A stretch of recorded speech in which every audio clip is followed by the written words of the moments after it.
What's up guys, my name is SnyperSama, but you can call me Sniper. Welcome back to the channel. In today's video, we are going over the ecology of Monster Hunter Stories 3, Twisted Reflections, where I am going to break down and detail how the ecology works in the game, how to get dual elements, how to get the best eggs, how to farm the bingo system, how to use the rites of channeling, and everything else in between. So without further ado, let's get started, okay? I am loading up the game here into... I'm still in Discord, and I don't know why my overlay's showing. I'm deafened right now, and I've got a buddy in there. It's fine. We're gonna load into the game. In my game, I have been farming a ton. I'm level 40. I have been absolutely grinding the game out. I'm having so much fun that I'm trying to get ahead of the game. That way I can make content. Say hello to Asta, my Bolt Reaver Astalos. There will be a video detailing how you can get Astalos, Lagiacris, and something else just as cool in a little while. So, as far as the ecology goes, you think you've got it all figured out when it comes to the stables, hatching, and managing monsters. What you need to know is there's a lot of information in between, okay? So what we're going to do is we are going to start with the actual locales of the map. Each of these locales of the map has different things, okay? You can see here in the area that I'm currently in, it is marked off by this dotted line. This dotted line is showcasing that I am in the Sun Petal Plains, which means to be able to hatch and release monsters in the Habitat Restoration, I need to have beaten the Feral monster in the Sun Petal Plains. The same goes for Blightstone Woods up here, Mirror Lake over here, and Broadleaf Basin down here. This also has an effect on what you are going to be encouraging when it comes to dual elemental types, but we'll get into that in just a second. What I mean by all of this is with Habitat Restoration, you can see 4 different areas on Azuria. The Sun Petal Plains, the Broadleaf Basin, the Mirror Lake, and the Blightstone Woods. Now, what you need to know is that each of these has a different element attached to it. Meaning, if you were to take any of these restoration slots, any of the 5 possible monsters that you are putting here to try to grow the population, they will attain a dual element. Okay? The dual element being whatever it is that you are putting them in. They all have their natural base element. For Rathian, Pink Rathian, Dread Queen Rathian, they're all fire. Meaning, if you put them in Sun Petal Plains, they stay mono fire. But if you were to put them into Broadleaf Basin, they would become fire lightning creatures. And they would have the ability to have multiple types of attacks. Fire water and fire normal or non-elemental. Okay? The reason this is important is because based off of your eggs and the rank at which they are, you can awaken extra genes. These extra genes are kind of like starting points. The better your genes are in life, the better off you are overall as you start going through it. Those of us that grew up public school the whole bit may not have the greatest education in comparison to, say, someone that went to a private school their entire life. If you go to an Ivy League college, you got to spend a lot more to go there, but the education that you're going to get goes further, quote unquote, is the same type of concept. Because of the genes that these guys have, this is a speed gene, a power gene, and a fire gene. Because of it, they can have greatly recover stamina after winning a head-to-head or performing a double attack as an awakened S skill, okay? Whereas if they don't have any of those genes, it would just have a regular S rank skill. That is not to mean that you cannot get it. It just means that it will not be an awakened variant, which is stronger, okay? Now, the way the ecology works is as follows. You can add 5 to the gene to the pool. Once you have added those 5, you are going to be able to put in or take out whatever it is that you deem fit, but you can only have 5 at a time. So, there are going to be certain ones that will lend themselves to be more valuable than others. For my stables and my monsters, you can see I try to have a decent breakdown. Not only do I have 2 power types, 2 speed types, and 2 technical types, but I'm also trying to split up the elements. I have a lightning and an ice type. I have a fire lightning type. I have lightning water. I have a straight fire. I have fire water. and then I have a normal type. The reason for this is because we want to make sure that our party is split up as best as possible. When you do something like this, it allows you to have a lot more manageability when it comes to depending on what you're fighting. Okay? Now, we've touched on the monster locales. We've touched on managing your monsties and the habitat restoration right here. Essentially, what you want to do is just go for what it is that you deem most needed. If you want a water fire type, do that. If you want a water lightning type, do that. If you want a normal only type, do that. It just kind of depends on what you guys are going for. As far as the rest of it goes, is where we get into the nitty gritty, and that is going to be the monster Rite of Channeling. Okay, Rite of Channeling is as follows. They do explain it in the game, but we're going to break it down in a much, much simpler way. Rite of Channeling is going to be infusing your monster with other monsters. Okay, so sometimes when you are playing, you are going to get all 12 eggs, and you might forget, oh, I didn't, habitat restorate them. I did not release them. That's okay. Some of them are going to have skills that you might be interested in. So, take this Toby Kadachi, for example. We will take a look at Violet. Okay, Violet is one of the ones I've been using for the longest time because she is one of the first S-rank fire lightnings that I got during the demo. Okay, if I were to click on this right here, this empty one, and then I were to choose Monstie number 2, I can select from a various amount of genes. Each of these genes is going to do different things, okay? You can see here, bingos are going to apply. The way bingos apply, there's a couple different ways. You can apply a power bingo, which is the little guy being strong. You can apply a speed bingo, which is the one running. Or you can apply a technical bingo, which is like the 2 little stars right here, okay? Basically, what you are trying to do is you are trying to get your main team as strong as possible. One of the best ways to do so is through bingos, okay? Bingos themselves are very easy to attain. The more monster eggs you hatch, the more skills you have available to you. The more skills available to you, the easier it is to min-max exactly what it is that you want. So, in the case of this, we have no bingo up here at the top. Because we don't have a bingo up here at the top, let's see if we can get one. So what I'm going to do is I'm going to click Savage Fireball. That is taking it directly from my Rathalos. So let's take a look at something else because I don't want to take away his stuff. Still Rathalos, Fire Attack Medium. Here we go on to Hades, my Fire Water Dread Queen Rathian. You can see here I am now about to apply a bingo on Violet.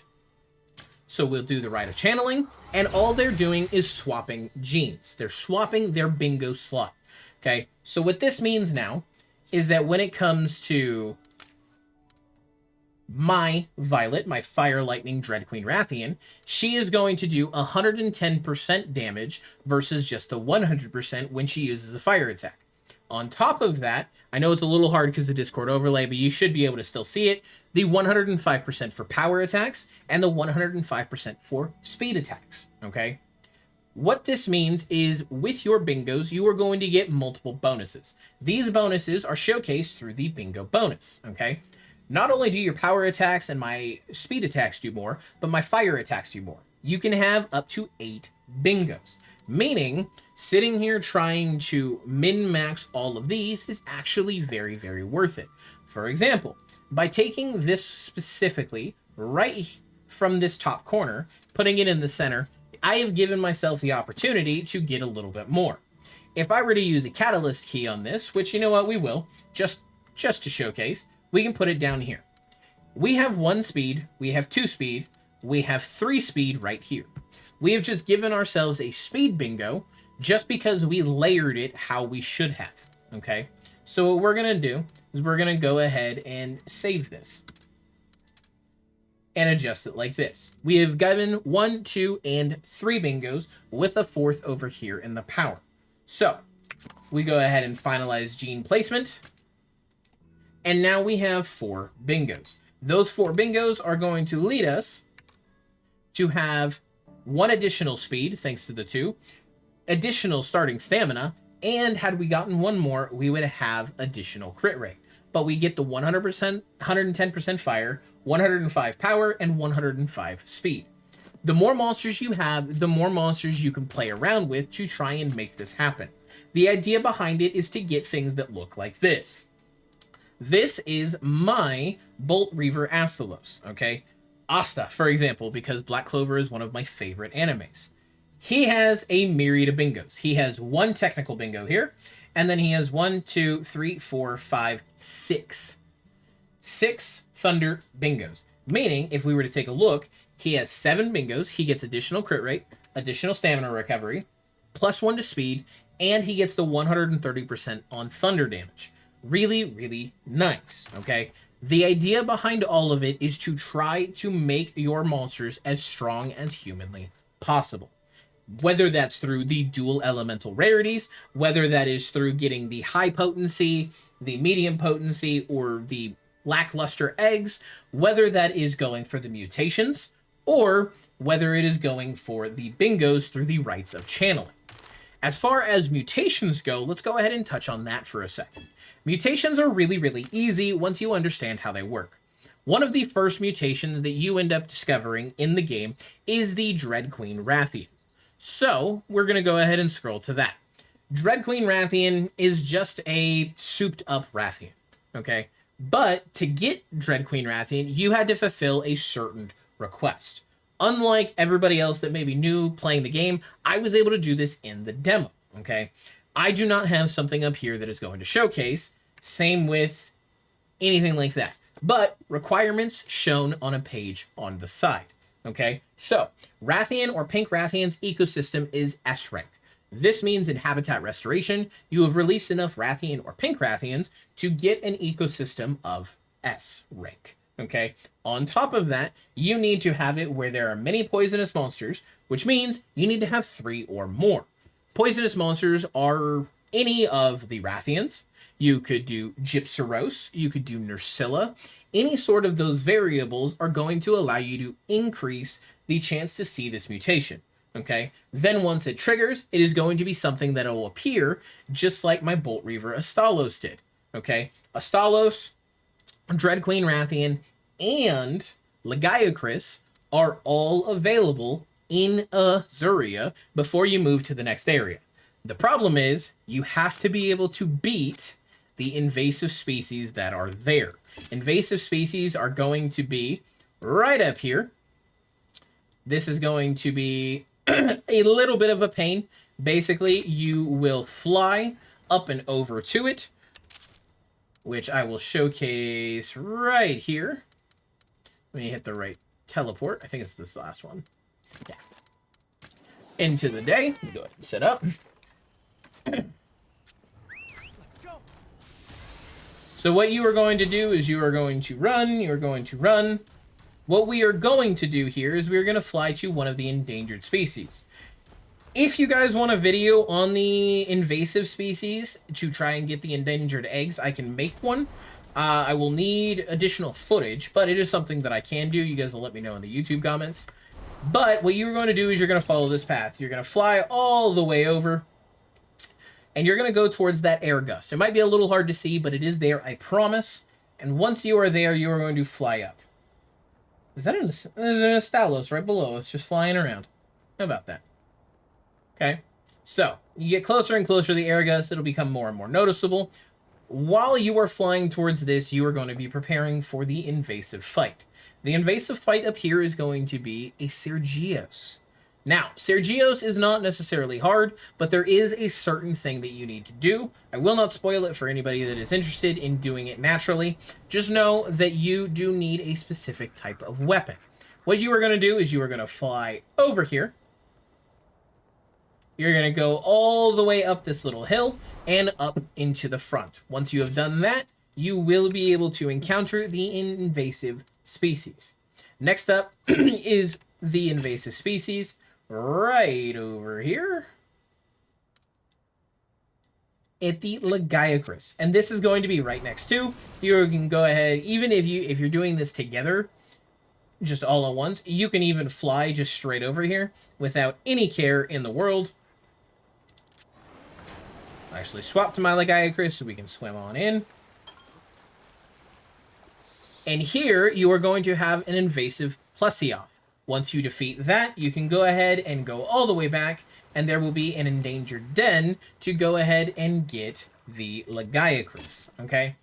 As far as the last endangered species, it is just the Rathian that you do towards the beginning of the game, but both Lagiacrus and Astalos are very easily missed, so as a way to make sure that that does not happen, this is me letting you guys know as part of the ecology video, because it is all important.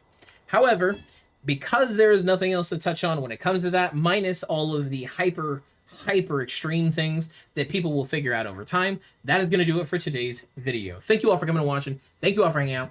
I hope you guys are enjoying Monster Hunter Stories 3 Twisted Reflections just as much as I am, and I hope that you guys continue watching the content and the more that is to come, both on this game and a couple others, so stay tuned. That is going to do it for today's video, guys. Thank you all for coming and watching. Thank you all for hanging out. Don't forget to like, don't forget to comment, don't forget to subscribe, and I'll see all of you in the next one. Farewell. I don't ever slow up, no I don't take shit. I got no love for the fakeness. If you wanna play tough and wanna hate